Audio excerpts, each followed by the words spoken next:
प्रिय दर्शकों नमस्कार, आप सभी का हार्दिक स्वागत है। आज की चर्चा विशेष होने वाली है और विशेष है चूंकि मंगल और शनि की युति की चर्चा। युति का आप सभी जानते होंगे कि युति का मतलब क्या है। युति का मतलब यही है कि आपकी कुंडली में एक साथ एक भाव में मंगल और शनि यदि बैठे हैं तो वह युति कही जाएगी। और जितना ही इनका अंशागत जो है दूरी कम होगा उतनी ही इस युति का प्रभाव अधिक देखा जाएगा। जितना ही अंशागत दूरी इन दोनों ग्रहों में रहेगी उतना ही उसका जो प्रभाव है वो कम देखा जाएगा। तो दोनों स्थितियां हैं। अब आप समझ गए होंगे युति के बारे में। अब हम चर्चा करने वाले हैं मंगल और शनि की युति को। जब भी आपको जानना होगा तो दोनों की प्रकृति और स्वभाव को जानना चाहिए। हमको लगता है कि जो पुराने दर्शक हैं वो सभी मंगल के स्वभाव को तो परिचित हो ही गए होंगे। फिर भी मैं बता देता हूं, चूंकि मंगल का स्वभाव होता है, मंगल बहुत ऊर्जावान ग्रह है। मंगल अग्नि तत्व वाले ग्रह है।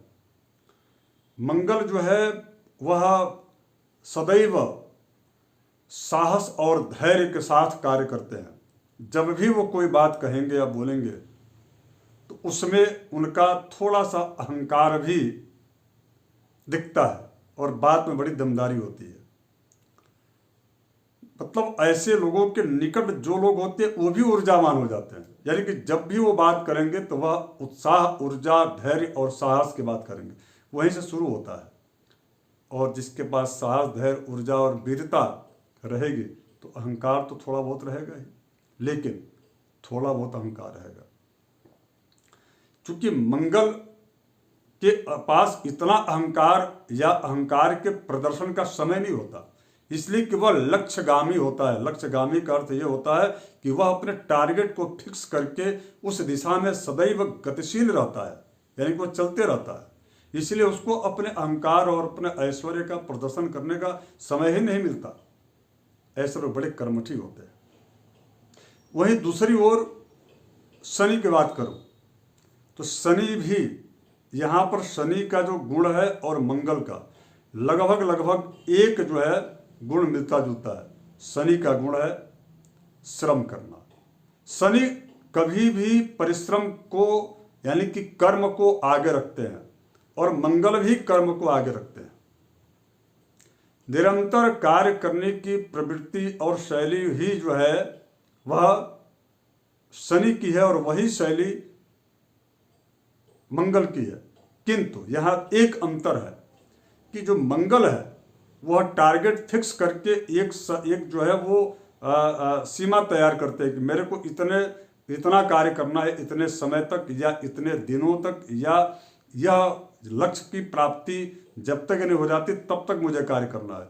शनि का वहां पर ऐसा शनि की स्थिति नहीं है।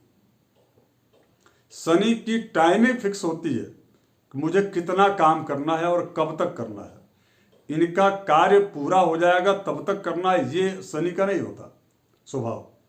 दोनों में केवल यही डिफरेंट है, दोनों में यही अंतर है। शनि सदैव जो है कर्मशीलता, कार्य की निरंतरता, कर्तव्य परायणता और हमेशा वह जो है मेहनत करने की प्रवृत्ति होती है।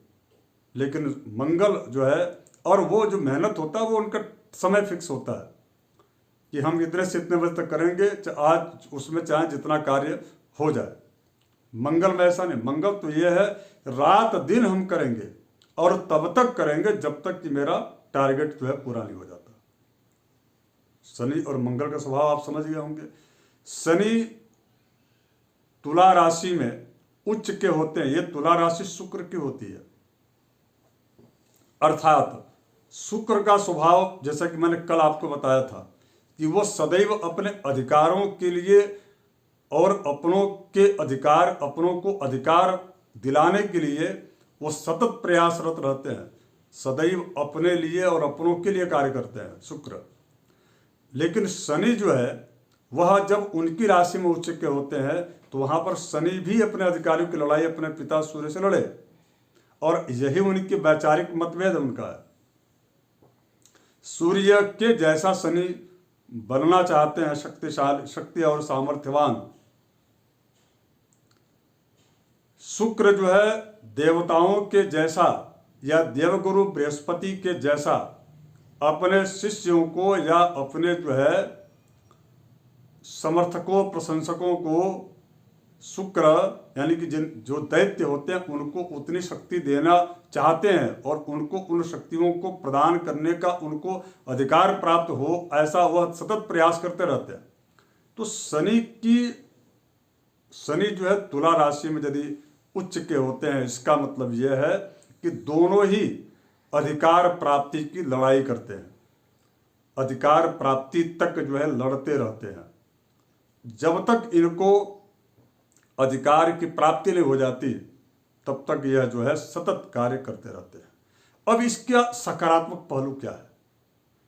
सकारात्मक पहलू यह है कि शनि की दृष्टि खराब होती है और मंगल की दृष्टि शुभ होती है, लेकिन शनि जहां होते हैं वहां शुभ ही शुभ होता है।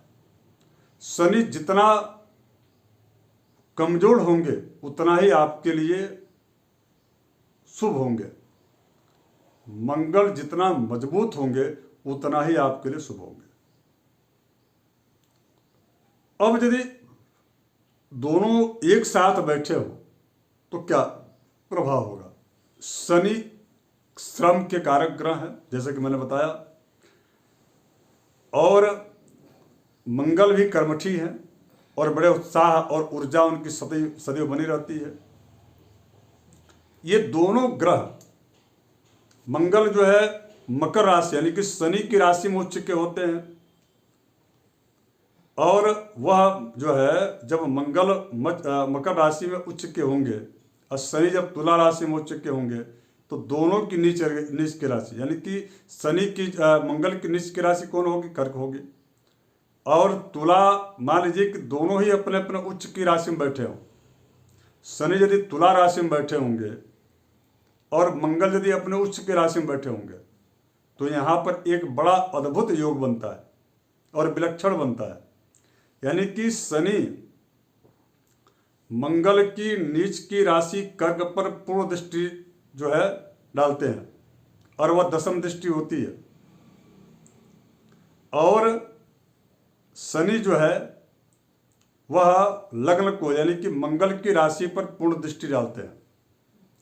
तो वहाँ मंगल का जो मंगलत्व है, मंगलत्व का मतलब उसके जो अग्नि तत्व हैं, उसका जो आक्रोश है, क्रोध है, हिंसा का जो स्वभाव है, वह जो है शनि लग्नस्थ यानी कि जब मेष लग्न की कुंडली होगी तो ऐसा संभव है। तो जब मेष लग्न की कुंडली है और सप्तम भाव में यदि शनि बैठे हो, जहाँ की शनि सप्तम भाव में दिग्बली होते हैं, और मंगल यदि दशम भाव में बैठे हो यानी कि उच्च की राशि शनि की मकर राशि में बैठे हो, तो शनि की जो दृष्टि है वह जो है निश्चित रूप से मंगल की मेष की राशि का जो लग्न में जो मेष की राशि का जो है मंगल का जो आक्रोश, क्रोध और जो मंगल से संबंधित जो नकारात्मक फल है वह उसको जो है कम कर देंगे। क्योंकि शनि की दृष्टि जहाँ पड़ेगी वहाँ के फल को या उस भाव के फल को कम करते, लेकिन व्यक्तित्व, पर्सनालिटी उनकी मजबूत होगी। कैसे?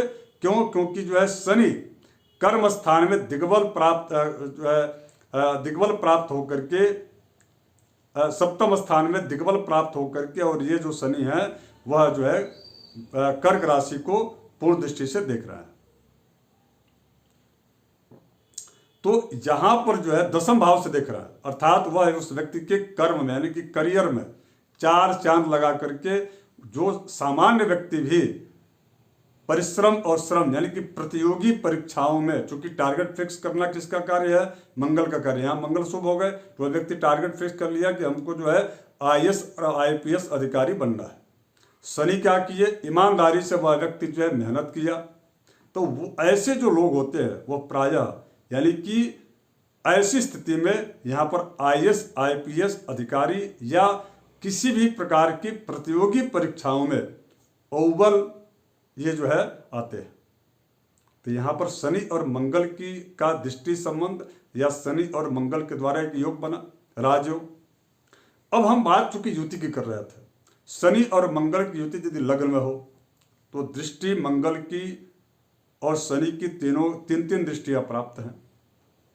लग्न में अगर यदि मंगल होगा और शनि दोनों की युति होगी, डिस्टेंस दोनों में कम होगा, निश्चित रूप से उस व्यक्ति को ईमानदार बनाएगा। यानी कि किस लिए ईमानदार? क्योंकि यह पर्सनालिटी और व्यक्तित्व का यह घर होता है। वह व्यक्ति, शनि कभी भी अन्याय के विरुद्ध या अपने अधिकारों के लिए लड़ते हैं और अन्याय के विरुद्ध हैं। शनि बहुत ही अच्छे ग्रह हैं। शनि का स्वभाव होता है कि जितना आप मेहनत कीजिएगा उतना आपको सफलता जरूर मिलेगी, और शनि श्रम कराते हैं, इसलिए इनको श्रम का यानी कि अधिक से अधिक जो है कार्य करने की प्रवृत्ति वाला ग्रह कहा गया। यानी कि पर्सनालिटी, व्यक्तित्व उसका जो है अत्यंत शुभप्रद और लाभप्रद होगा।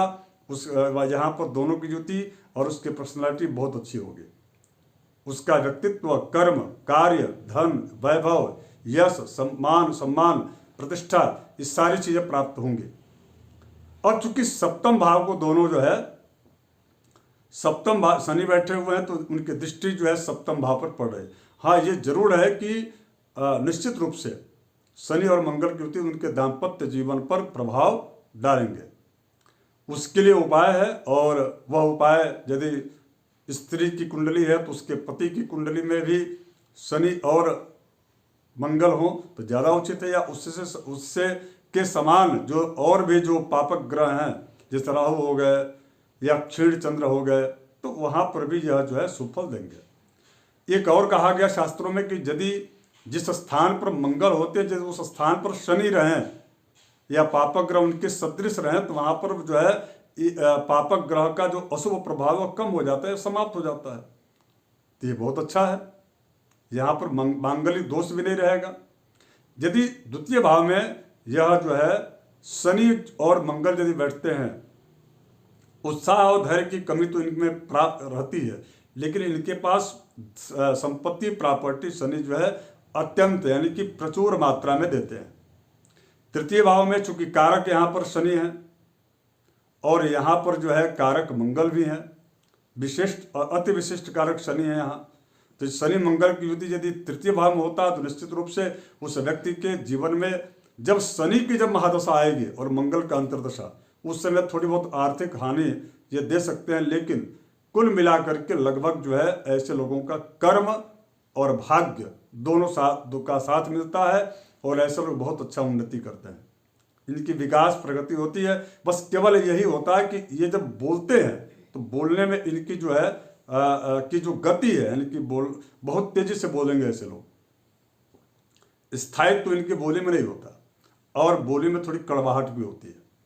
यदि तृतीय भाव में मंगल शनि की युति बनी है, तो चतुर्थ भाव में यदि मंगल शनि की युति बनी है तो यहाँ पर अस्थि से संबंधित यानी कि हड्डी से संबंधित जो है रोग देते हैं पिता को। और निश्चित रूप से बाकी इसके अतिरिक्त शनि और मंगल की युति चतुर्थ भाव में भी, जैसे इंजीनियर या खनिज खदान से संबंधित कार्य करने वाले जो लोग हैं उनके लिए, कृषि से संबंधित या जो कार्य करने वाले लोग हैं उनके लिए ये बहुत अच्छा यहाँ पर युति मानी जाती है। अब इसके बाद से यदि पंचम भाव में शनि और मंगल की युति बन जाए तो फिर मैं कह रहा हूँ, और इसका हमने कई बार लोगों में देखा कि यह उस व्यक्ति को प्रखर बनाता है, निर्भीक बनाता है, और वो व्यक्ति वक्ता अच्छा होता है। साथ साथ में ऐसे लोगों का जो ज्ञान होता है, चूंकि मंगल कर्मठी है यानी कि खोजी प्रवृत्ति के ऐसे लोग होते हैं, और उसी क्षेत्र में इनको ज़्यादा जो है सफलता भी प्राप्त होती है। यदि छठे स्थान में, चूंकि यह स्थान मंगल का जो है यहाँ पर मंगल कारक होते छठे भाव में, और ये जो स्वाभाविक रूप से देखा जाए तो यह जो स्थान होता है यह बुद्ध का, काल पुरुष के अनुसार यह बुद्ध का स्थान होता है, लेकिन बुद्ध यहाँ कारक नहीं होते, या बुद्ध यहाँ पर शुभ फल नहीं देते। यदि यहाँ छठे स्थान बुद्ध हो तो यहाँ पर यदि मंगल हो तो उस व्यक्ति को अजात शत्रु बनाते हैं। शत्रु होते जरूर है, किंतु वह सम्मुख आकर के वह शत्रुता समाप्त उनकी या तो हो जाती है, या तो डाइवर्ट होकर के, या वो जो है पहले ही अपनी हार मान लेते हैं। रोग और ऋण ये भी देते हैं, ऋण देंगे, लेकिन उस ऋण से इनका विकास होगा। शनि और मंगल की युति यहाँ पर छठे भाव में बहुत अच्छा मानी जाएगी। ऐसा व्यक्ति जो है ऋण लेकर के ही, कर्ज लेकर के ही वो व्यापार करेगा और वह उसमें आगे भी बढ़ेगा। 7वें स्थान में यदि शनि और मंगल की युति, थोड़ी सी यहाँ पर जो है स्थितियाँ उस व्यक्ति के व्यक्तित्व से लेकर के, यानी कि चारित्रिक रूप से लांछित वह व्यक्ति जरूर होता है। कोई न कोई कलंक उस पर लगेगा चारित्रिक रूप से, या उसको संदेह की दृष्टि से देखा जा सकता है। लेकिन यहाँ पर बैठ करके जो मंगल और शनि जो करते हैं, वह उस व्यक्ति के जीवन में, व्यापार में काफ़ी अच्छी उनको जो है उनका ग्रोथ होता है। नौकरी भी रहता है और साथ में एक व्यवसाय भी इनके साथ जुड़ा रहता है, यानी कि इनकी आय की आमदनी एक से अधिक होती है। अष्टम स्थान में यदि शनि और मंगल हो तो तंत्र मंत्र का ज्ञाता या उससे संबंधित साधना करने वाले ऐसे लोग होते हैं। उसके अतिरिक्त जो है गुप्त जो है धन भी इनको प्राप्त होता है। निश्चित रूप से गुप्त धन का मतलब जिसको आप न जानते और अचानक आपको प्राप्त हो जाए, वह गुप्त धन है। ऐसे कई बार आकस्मिक धन की स्थिति, धन प्राप्ति के योग बनते हैं यदि अष्टम में मंगल शनि की युति है। तो यहाँ पर स्वास्थ्य की दृष्टि से देखा जाए तो रक्त विकार या जो मल द्वार है उससे संबंधित जो है दिक्कतें, परेशानियाँ होती हैं। आरोग्यता के लिए हनुमान जी की आराधना आपको करनी चाहिए। स्वास्थ्य को लेकर के थोड़े से जो है सजग रहनी चाहिए। अब भाग्य स्थान में यदि शनि और मंगल की युति हो जाए तो यहाँ से शनि की और मंगल की दृष्टि तृतीय भाव पर है, यानी कि पराक्रम पर। दोनों ही पराक्रमी ग्रह हैं, एक श्रम करते हैं और एक जो है कर्म, यानी कि टारगेट फिक्स करके कार्य करते हैं। यानी कि मंगल की दृष्टि शुभ है। इसका मतलब कि यह व्यक्ति जुनूनी स्वभाव का होता है। ऐसे व्यक्ति अपने कार्य को जो भी हाथ में काम लेंगे उसको पूरा जरूर करेंगे। और ऐसे लोगों में नेतृत्व क्षमता होती है, काम निकालना भी इनको आता है। 10 लोगों को जोड़ करके कैसे संगठन के अगुवा बना जाए या संगठन कैसे तैयार किया जाए, ये इनको भली भांति इसके में मर्मज्ञ होते हैं। अब शनि की दृष्टि भी तो पड़ रही है वहां पर पराक्रम भाव में। कई बार ऐसा होता है कि यदि आप मंगल से संबंधित कार्य करेंगे, यानी कि राजनीतिक क्षेत्र में, सेना अधिकारी, पुलिस अधिकारी, इस क्षेत्र में आप सफल होंगे। लेकिन अगर यदि आप प्रशासनिक क्षेत्र में, यदि आप प्रतियोगी परीक्षाओं में आप बैठते हैं तो वहाँ आपको सफलता बहुत काफ़ी लंबे समय तक इंतजार के बाद मिलेगा। तो मैं यही आपसे कहूँगा कि आप जब भी प्रतियोगी परीक्षाओं में आप बैठें तो प्रशासनिक अधिकारी के लिए आप जो है जरूर बैठें। लेकिन जैसे कि सैन्य अधिकारी के लिए प्रशासनिक क्षेत्र में थोड़ी बहुत यहाँ पर जो जैसे कॉमर्स वाले जो बच्चे होते हैं या जो इससे संबंधित जो क्षेत्रों में जो मेडिकल वाले होते हैं या इंजीनियरिंग वाले जो क्षेत्र में जो बच्चे होते हैं उनमें जो है सफलता कम देखी जाती है। तो प्रशासनिक विशेष करके सैन्य क्षेत्र में ज़्यादा इनको सफलता मिलती है। कर्म स्थान में यहाँ पर भी जो है कारक, यहाँ पर दिग्बल प्राप्त है मंगल को, ये उच्च की उनकी राशि है, शनि का घर भी है। तो कर्म यानी कि यह करियर को लेकर के काफ़ी संजीदगी के साथ यह परिश्रम करते हैं और उनको सफलता मिलती है। एकादश स्थान में देखा जाए तो यह मूल त्रिकोण की राशि शनि की हो जाती है। यहाँ पर वह निश्चित रूप से ऐसे लोग बड़े प्रोफेशनल टाइप से काम करते हैं, यानी कि कोई भी काम करेंगे उसमें इनका जो है कोई ना कोई टारगेट भी रहता है, साथ साथ में कार्य करने की अद्भुत क्षमता होती है और बड़ा ही पेशेंस के साथ जो है कार्य की रूपरेखा तैयार करके सुनियोजित ढंग से कार्य करते हैं। तो इसमें इनको सफलता मिलती है। 12वें स्थान में शनि यहाँ कारक है और यहाँ पर यदि मंगल और शनि दोनों होते हैं तो ऐसे लोगों के पास क्रोध का होना स्वाभाविक है। पारंपरिक रूप से इनके परिवार में किसी न किसी प्रकार के रोग की स्थिति रहती है जिसका प्रभाव इन पर भी होता है, विशेष करके रक्त या चर्म से संबंधित, यानी कि चमड़े से संबंधित जो है। और इनको क्रोध पर काबू रखना चाहिए और क्रोधातुर होकर के निर्णय न लें। विशेष करके इनको हनुमान जी की आराधना खूब करनी चाहिए। शयन कक्ष में जूते चप्पल इनको बिल्कुल नहीं रखना चाहिए। कई बार ऐसा देखा जाता है कि वहाँ लोग जो है रखते हैं तो उसका बहुत नुकसान होता है। शनि यहाँ प्रबल हो जाएंगे तो आपस में विस्फोटक स्थितियाँ बनेंगी, पति पत्नी के बीच में संबंध अच्छे नहीं होते हैं, खराब संबंध हो जाते हैं। तो थोड़ा शनि यानी कि तेल हो गया, जूते चप्पल हो गए, शनि से संबंधित जो सामग्रियाँ हैं वह जो है बेडरूम में नहीं रखना चाहिए। ये जरूर आप ध्यान रखिएगा। आशा करता हूँ आपको बहुत ये कार्यक्रम जो है उपयोगी साबित होगा। नए दर्शक हैं तो आप सब्सक्राइब जरूर कर लीजिएगा, लाइक कर लीजिएगा, शेयर कर लीजिएगा। धन्यवाद, नमस्कार, जय श्री राम।